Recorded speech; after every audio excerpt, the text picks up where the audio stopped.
Welcome to the eLogic channel. Today's headline: Trudeau and his Liberals are failing to deliver even the most basic government services. New immigrants and the citizens of Canada are equally complaining about the horrific lack of essential government services in Canada. What's the inside story? If you are living in Canada but following Justin Trudeau's photo shoot, then perhaps you don't know the country's problems. But if you don't, then there are literally countless fundamental problems: long queues outside Service Canada location for passports, hospitals brimming with patients. Still, rooms are full, and even the emergency health service has been badly affected. Several hospitals have closed emergency services and directed patients to look for other nearer hospitals. Not only that, the lawsuits in courts are staggering since there aren't enough judges. Yes, judges are in shortage, something we never heard and imagined about. Many areas don't even have potable drinking water, hinting toward the worst Trudeau's government can do. And that's not it. Let's look at the actual situation of the government services Canadians are longing for. However, Trudeau's Liberals are turning a deaf ear to all that. What actually is Trudeau doing right now? If you know this, perhaps, you will understand why Trudeau is considered a prime minister limited to photos only in Canada. But before we continue further, here's a reminder to like, share, and subscribe to our channel to watch more videos about current global events. Let's get started.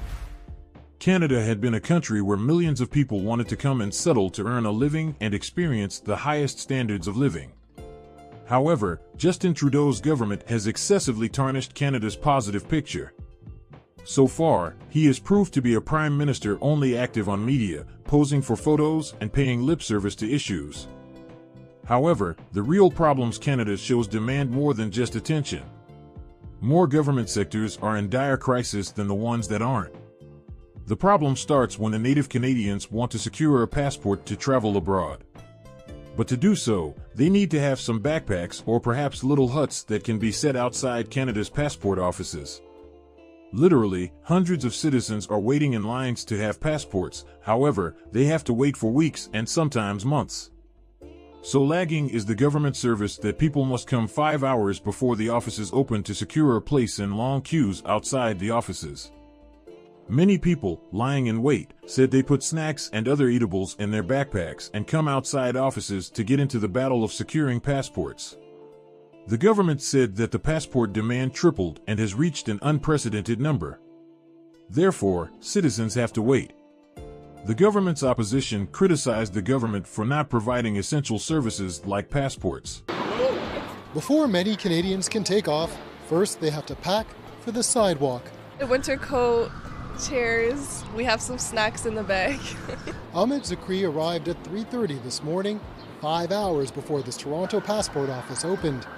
In late July, he's hoping to visit family in Egypt after 6 long years. I'm freaking out a bit. I'm trying to keep it under control, but yeah. You need a trip booked to line up without an appointment. How are you traveling next 45 business days? Mail-in applications take more than 9 weeks to process. The promise here is 2 weeks. Vicky Loberg, though, applied in person in March. It's ridiculous. I go by the rules and I'm stuck. In 2 weeks, she wants to be with her pregnant daughter in Ireland. I didn't get to see her get married. I didn't get to see the first child, and now this is the second, and I really need to get there. The government says passport demand is unprecedented. Back in 2020, demand was low. The following year, it tripled, and could triple again this year. Is 9 weeks plus an acceptable timeline for this most basic of government services? The problem isn't limited to passports only. The airports are staggering with travelers.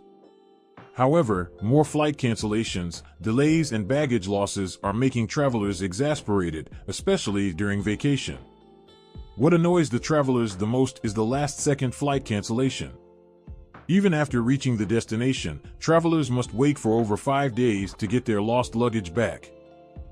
To the chaos at Canadian airports now, where travelers are fed up with last-minute flight cancellations, lengthy delays, and long lines during one of the busiest times on the calendar. Lost luggage, delayed luggage. It's a problem in many places. This is the scene here in Ottawa. In this pile, I see car seats, mobility devices. There's a bag with a crew tag here right in front of me. Some people having to wait days to be reunited with their bags. But why are people leaving Canada? Well, there are countless issues to tell. Trudeau's government has failed so poorly that Canadians don't even have the essential medical service within their reach.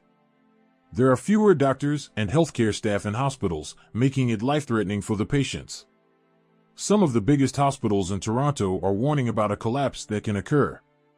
While the emergency service has been partially closed in various hospitals and patients are referred to other nearby hospitals, it's creating a deadly threat for patients, especially those needing immediate medical assistance. There aren't enough beds, and many patients are left unmonitored, a situation that we can only imagine in the most undeveloped countries on the planet. Staff at one of Toronto's busiest hospitals are outlining just how dire the problem is, describing an emergency department in chaos and on the brink of collapse. The Toronto Star is reporting St. Joseph Hospital asked for immediate action by the heads of the healthcare network Unity Health. The letters sent by 40 physicians at the hospital on July 25th paint a picture of chaos over a July weekend, including a shutdown of ambulatory care, patients jammed on stretchers in hallways for hours, and even a sick child unmonitored.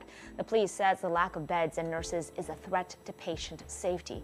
The problems don't stop here. Several Indigenous communities around Canada are deprived of potable clean water. In other words, water does come, however, it's unfit for drinking and even showering. It can be loaded with bacteria and cause deadly diseases, increasing pressure on the already surviving jam-packed hospitals. The water from sinks is literally brown, making Trudeau's government shy of the services it hasn't yet delivered. Water, something people drink, isn't available, which is, perhaps, the worst problem people can ever have. Did you have a drink of water today? Perhaps you cooked and needed water. Maybe you had a shower. The brown water coming out of this sink is polluted and dangerous. This video was filmed on a native reservation in Canada, and it's just one of dozens that don't have access to clean water. And some Indigenous communities have been dealing with this problem for decades. The water can be contaminated with heavy metals, or E. coli and other bacteria, which can cause severe health problems, all due to poor infrastructure and lack of regulation. There has been a housing crisis in Canada where the prices have reached record heights, forcing people to move to downtowns. However, there, people practically live on the streets with their belongings beside them. They don't have any other choice than to spend days like this, where eating, sleeping, and even defecation on the streets is normal.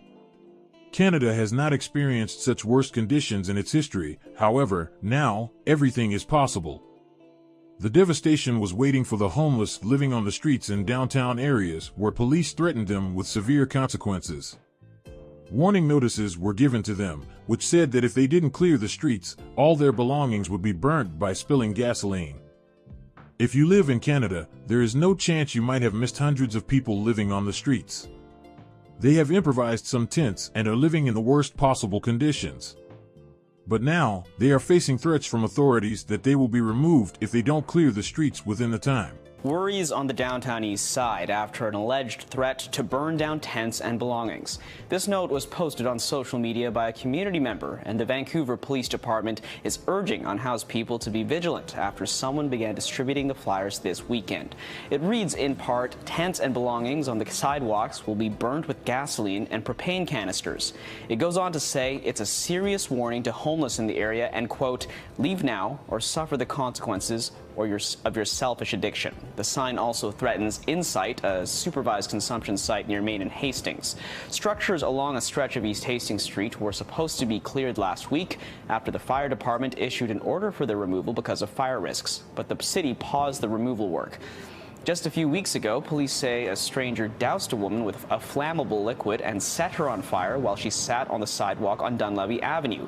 That same day, VPD said a man called police after his homemade structure was set on fire. Not only is the government being criticized for its poor governance inside the country, but also the foreign policies are also in question. It seems that the whole government's departments are asleep because, for over 6 months, no ambassador to China has been appointed and sent. How the Canadian government is representing Canada in China is in question. Nobody from the government has thought of imposing sanctions on Russia, and it seems as if they don't know they must impose them, too. Nothing like this has happened in the past when the government has virtually stopped working and maintaining checks and balances on departments. But where is the man responsible, Justin Trudeau? Well, he has been on ever-extending vacations, and recently, he took a 2-week vacation and went to Costa Rica with his family. While the whole country is in turmoil, he has been on holiday and taking pictures to show how vacation should be. But people were expecting something else, how the government is run and how the citizens are provided with the essential services they need every day. Nobody would have objections to his vacation once the essential government services are delivered to the citizens. However, when people don't have healthcare facilities, drinking water, homes, passports, and even accommodation at airports and courts, criticism will come, which will be pretty harsh. Prime Minister Justin Trudeau, do you know where he is right now? It's, you know. I know where he is. There's not a lot of surprise there. Costa Rica, nice. 2-week vacation with the family. Prime Minister's office says they're returning to the same place where they stayed over for Christmas holiday in 2019. What do you think? Can Trudeau leave the photo shoot and assume his actual duties? Now it's clear why people are leaving Canada. Comment your thought in the comment section right below. Did you earlier think Trudeau was winning it all by seeing his dashing pictures earlier? Also, please like, share, and subscribe to our channel to watch more videos about current affairs. Until the next video, stay